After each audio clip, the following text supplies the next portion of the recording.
What would you do if your child vanished from the grounds of a holy place, only to be found hours later with a story that defied every law of the physical world? On a Tuesday afternoon, under a sky the color of washed-out denim, a 7-year-old girl named Lucia was taken. One moment, the sound of her laughter was a bright thread in the air. The next, only the rhythmic squeak of an empty red swing and the silence of a parent's world collapsing. The wood chips on the playground held the scuff marks of a brief struggle, a story told in displaced earth that no one wanted to read. Her mother, Ilara, stood in the sterile quiet of the Lackawanna Police Department in Lackawanna, New York. The air smelled of stale coffee and printer toner, a chemical scent that clung to the back of her throat. Fluorescent lights hummed overhead, casting a flat, shadowless glare on the linoleum floors and the beige cinder block walls. The room was a landscape of exhausted duty. A police officer's voice droned on from another desk, a phone rang and was cut short, and the clock on the wall moved with a slow, deliberate cruelty. Ilara's own hands were cold, resting on the hard plastic of the visitor's chair. She stared at the missing person report on the desk, a form filled with the black and white facts of her daughter. Name, Lucia Kowalski. Age, 7. Hair, brown. Eyes, brown. Last seen wearing, a yellow dress with small blue flowers. Each word was a tiny, precise nail pinning her to this moment, to this room that felt like the absolute absence of God. Outside the single barred window, the world went on. Cars passing on Ridge Road, their occupants oblivious to the fact that the universe had cracked open right here, in this small city just south of Buffalo. This was Ilara's penance, she thought, to be trapped in a place so devoid of spirit. She was not a woman of deep faith, not anymore. She went to church out of habit, a cultural rhythm passed down from her Polish grandmother, but the prayers felt like memorized lines from a play she no longer understood. Her spiritual life was like this room, functional, cold, and lit by an artificial glare that revealed everything and illuminated nothing. Her daughter was the only thing that felt real, the only warmth in a world that had become gray and distant. Now that warmth was gone, and she was left in the hum and the cold. The memory played on a loop, sharp and unforgiving. It was just a few hours ago, on the sprawling, immaculate grounds of Our Lady of Victory National Shrine and Basilica. The sun was warm on their faces, and Lucia was chasing butterflies near the grotto, her yellow dress a blur of motion against the green lawn. The basilica itself loomed behind them, its copper dome and twin towers a promise of sanctuary that felt, in hindsight, like a lie. Ilara had promised Lucia ice cream after they visited her grandmother's grave in the adjoining Holy Cross Cemetery. The wound was a single, careless moment. Ilara's phone buzzed in her purse. It was the contractor about the leaking roof, a mundane problem from a world that still made sense. She turned away, her back to the playground for no more than 90 seconds, her voice sharp with instructions about flashing and shingles. She remembered the frustration in her tone, a detail that now felt like a sin. When she turned back, the red swing was still moving, but Lucia was not in it. She called her name first, a casual, lilting sound. "Lucia, time to go!" The silence that answered was thin and strange. She called again, louder this time, the edge of her voice starting to fray. She walked toward the playground, a cold knot tightening in her stomach. She checked behind the slide, then in the small alcove of the stone grotto, where a statue of Bernadette knelt before the Virgin. Nothing, just the scent of damp stone and the faint perfume of late spring roses planted in the gardens. The panic did not crash over her. It seeped in, a cold tide rising from the ground up. She began to run, her calls becoming ragged cries, her breath catching in her chest.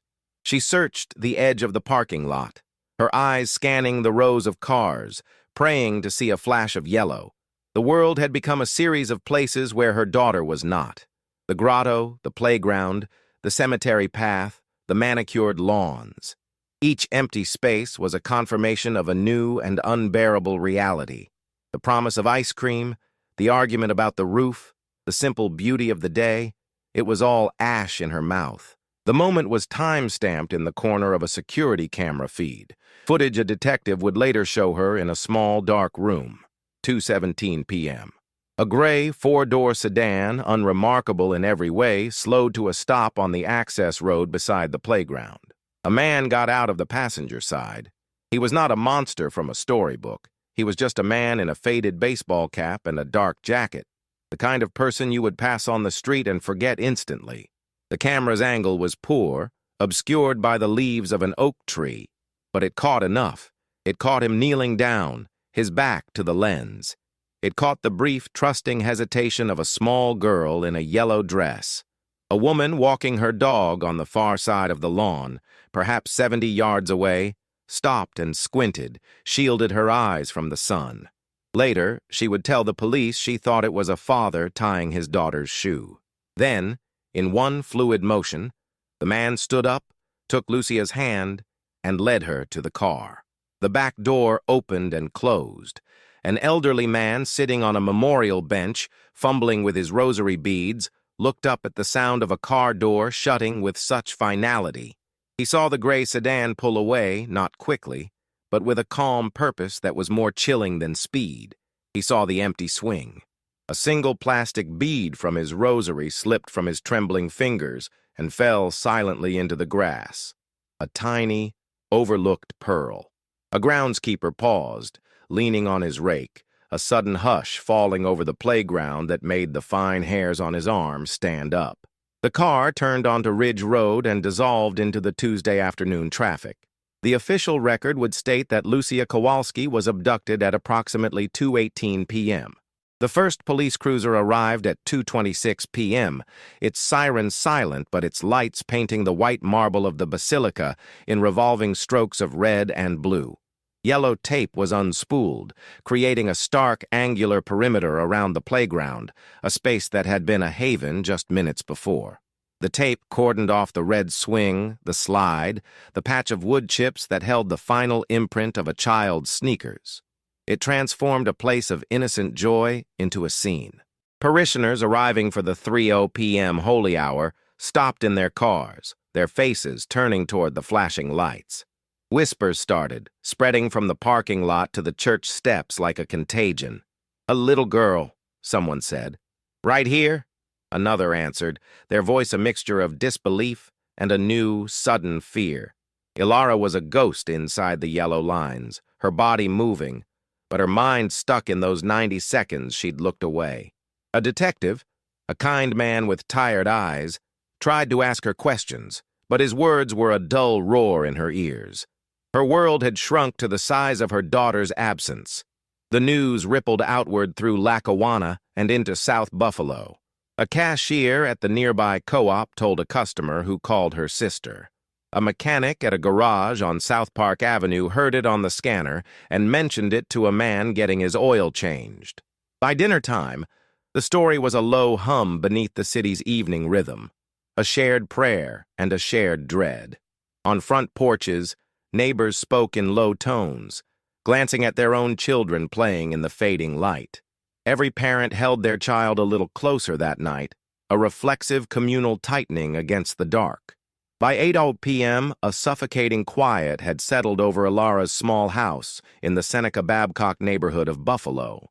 The police had left hours ago, leaving behind only the echo of their procedural calm and a phone number to call if she remembered anything else. Anything else. As if she could remember anything but the sun on her daughter's hair and the shape of her back as she turned away. She sat on Lucia's bed, the unicorn-patterned comforter cool beneath her palms. The room was tidy, exactly as Lucia had left it that morning. A half-finished drawing of a castle sat on a small art easel.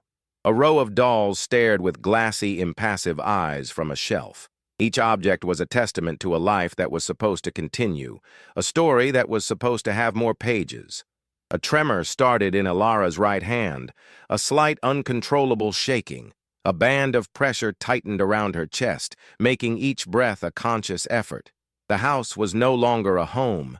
It was a museum of a life that had existed just that morning. She stared at the phone on the nightstand, willing it to ring with a miracle. but it remained a block of silent black plastic. The digital clock beside it clicked over to 8:17 p.m. 6 hours had passed. Lucia was in a basement. It smelled of damp earth and motor oil. A single bulb with a pull chain cast a weak yellow circle of light on the concrete floor, leaving the corners of the room in deep shadow. She was not crying.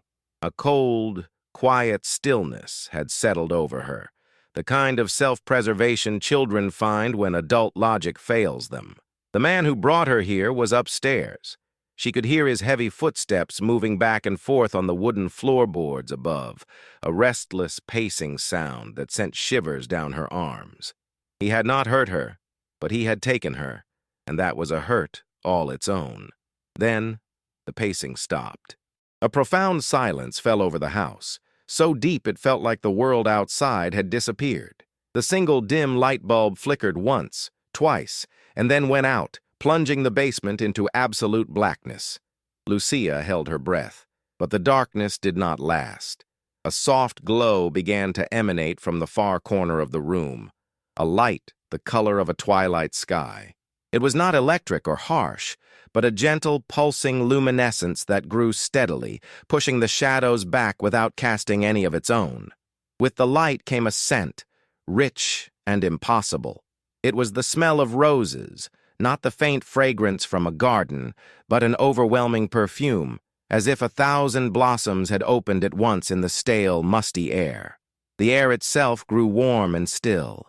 From somewhere far away, or perhaps from right beside her, came the clear, resonant toll of a single church bell, a pure note that vibrated through the concrete floor. At that moment, Lucia was no longer afraid. The lady was here. She could not see a face, only a form made of gentle blue light, a presence that was all comfort and all peace. Upstairs, the man cried out, a short, sharp sound of shock. From the street outside, a neighbor walking his dog, a Mr. Henderson from his house on Ingham Avenue, stopped and stared. He saw a strange, rhythmic blue light pulsing from the basement window of the old, abandoned house on the corner, a house that had been without power for years. The man came down the stairs, his movements jerky and uncoordinated, his eyes fixed on the corner where the light had been. The light was gone now, but the scent of roses lingered thick in the air. He did not look at Lucia. He walked to the basement door, his hand trembling as he fumbled with the bolt. He slid it open, and then walked up the stairs and out the front door, leaving it wide open behind him. He walked the 3 blocks to the Buffalo Police Department South District Station on Seneca Street and surrendered himself, his words confused, talking about a light and a sound. The police found Lucia a few minutes later, sitting calmly on the front steps of the abandoned house. She was unharmed. When they asked her how she got out, she said only, "The lady in blue unlocked the door. She told me to wait here for my mother." The reunion at Mercy Hospital of Buffalo was not loud or dramatic. It was a silent, desperate embrace under the hum of fluorescent lights, the same hum that had mocked Ilara hours before. A doctor confirmed Lucia was physically unharmed, a fact that felt both miraculous and insufficient to explain what had happened. There were questions, reports, and the slow, grinding machinery of procedure. But Ilara needed none of it. She knew. She felt the truth of it in the calm of her daughter's eyes, a peace that did not belong to a child who had just been through such an ordeal. She signed the release forms, her hand steady for the first time in hours. She did not drive home. Instead, she drove back to Lackawanna, back to Our Lady of Victory Basilica. The massive shrine was dark, closed for the night, its great bronze doors shut, but the outdoor grotto was always open, illuminated by a soft spotlight. Ilara walked with Lucia, their footsteps echoing in the late-night silence. On the way, she had stopped at a 24-hour convenience store and bought the only flower they had, a single, perfect white rose wrapped in cellophane. She took the rose, unwrapped it, and knelt on the cold stone before the statue of Mary. The marble figure was serene, her arms outstretched in a gesture of welcome. Ilara, the woman of hollow faith and rote prayers, finally understood. She did not pray with words. Her prayer was the feeling of the rough stone on her knees, the damp night air on her face, and the weight of her daughter's small hand in hers. She reached out and placed the white rose at the statue's feet, a small, inadequate offering for an infinite gift. Lucia knelt beside her, her head bowed, as if she had been doing this her whole life. In the weeks that followed, the story settled into the bones of the community, changing it in quiet, almost imperceptible ways. The elderly man who had dropped his rosary bead now organized a volunteer group, the Basilica Watchers, a small collection of seniors who sat on the benches around the playground during the day, their quiet presence a shield of vigilance. He found the lost plastic bead in the grass one afternoon and kept it in his pocket, a smooth, small reminder of a terrible day that ended in grace. At the South District Station on Seneca Street, the arresting detective, a man known for his hardened cynicism, found his route home changing. He started taking detours that led him past the Basilica. He never went in. He would just park his car for a few minutes, looking at the great dome against the sky before driving home to his own family, a silent acknowledgement of a mystery he could not file away in a report. A group of teenagers who used to gather behind the grotto to smoke and curse now spent their Saturday mornings picking up litter from the church grounds, their work punctuated by hushed conversations about the blue lighthouse on Ingham Avenue. The ripple was not a tidal wave of revival, but a series of small personal course corrections. It was a waitress at a diner on Abbott Road being gentler with a difficult customer. It was a man letting another car merge in front of him in heavy traffic on the 190. The shared story had created a shared softness, a communal memory of a light that appeared when everything seemed lost. The fear of that Tuesday had not been erased, but it had been transformed into a quiet, collective awe. Ilara's life did not become a grand testimony. Her mission was quieter, woven into the fabric of her days. She and Lucia became fixtures at the Basilica, but not as fervent evangelists. Ilara joined the volunteer team that tended the gardens, her hands now familiar with the soil and thorns around the rose bushes. She found her faith not in the soaring dome above, but in the dirt, in the act of nurturing life from the ground. She spoke to new mothers she met near the playground, her presence a calm reassurance, a living story of hope that needed no retelling. Years later, the story became a local legend, a piece of South Buffalo and Lackawanna lore. A family, their car broken down in a paralyzing lake-effect snowstorm, remembered the tale. They abandoned their vehicle and walked through the blinding snow toward the distant, glowing dome of the Basilica, knowing it was a place of sanctuary. They found shelter inside an unlocked vestibule, saved from the storm by the memory of a little girl, a blue light, and a mother's simple white rose. Ilara's quiet work had become a beacon, her act of gratitude a landmark for the lost. The most profound miracles are rarely the ones that part the seas or bring down fire from the heavens. They are the quiet ones. They are the light that finds its way into a dark basement, the scent of roses in a place of despair, the strength that allows a mother to kneel and give thanks when every part of her should be screaming. It is the simple, unexplainable grace that reminds us we are never truly alone in the dark. It is the faith that is found not in the absence of fear, but in what we choose to do once the fear has passed. If this story touched you, like the video, subscribe to and share it with someone who needs hope today. Tell us your moment of unexpected grace in the comments.